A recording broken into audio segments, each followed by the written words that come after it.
Hi Internet, I'm Jeremy Parish at oneup.com, and I have here a Japanese PlayStation Vita, fresh off the boat, as they say. It just came in through FedEx, and this is the real deal, the packaged version. It's the 3G, or the Wi-Fi version, not the 3G, because what good is a Japanese 3G account in America?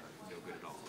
But it is a system in box, and we have no software for it, no accessories, but we do have the device itself, so we can gawk at it and admire its beauty. And I'm actually really surprised by how slim the box is. It's kind of, you know, the height and width of it are a little large, but the depth is very slim.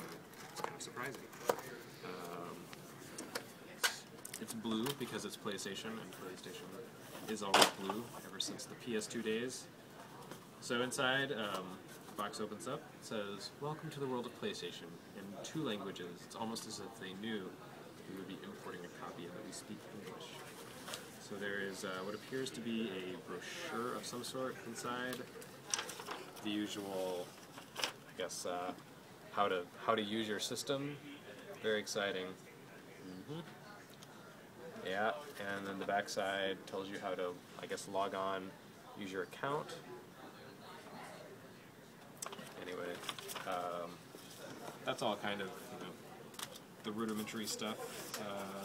There's a second brochure, which I guess they're just, you know, they love their paper.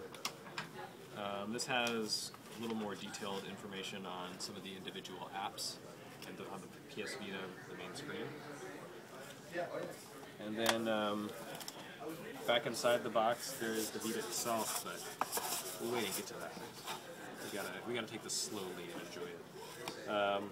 Oh, then there's the accessories, Power Brick, which looks to be very similar to the PSP Power Brick. It uses kind of the same cord and converter as the PSP, but then the cable itself is different. Instead of being, is this right? It's crazy. Okay, so it's like USB on one end, and then kind of a specialized, probably USB-based adapter that will only work with a PS Vita because they want you to buy your accessories directly from Sony. That's just how it goes. And then the usual safety information, whatever. And then we come to the entree, the PlayStation Vita itself, which comes, as usual, in one of these little, I don't know, what is this stuff, like anti-static foam to keep it safe? Slide it out, gently. It's a precious baby. And the unit itself.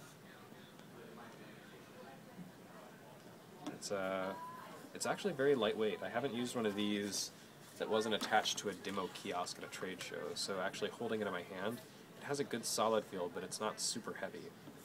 You can see the back touch panels, as Terry Nguyen likes to make little weird groping motions in the air when he talks about this, but it's got the PlayStation symbols imprinted, silk-screened on the back. So I guess this is all touch sensitive. The camera here at the top, the electronics information, very important info. Probably familiar with the front. It's not too different from a PSP, except that, oh yes, there is a right analog stick, which is the most important thing of all. And then the top of the unit, there are, looks like there are 2 slots, one for, I think, memory cards. No, that's the USB port for charging. It's protected by a little snap-open clasp. And then there's the video game slot where you put your PS Vita game cards. I don't know if there's a separate memory card slot or if memory cards double duty with PS Vita slot. There's another little port down here, right above below the serial number, and I don't know what I'm supposed to do with this, but it's a mystery. Actually, that might be for like a mini memory stick. I don't know.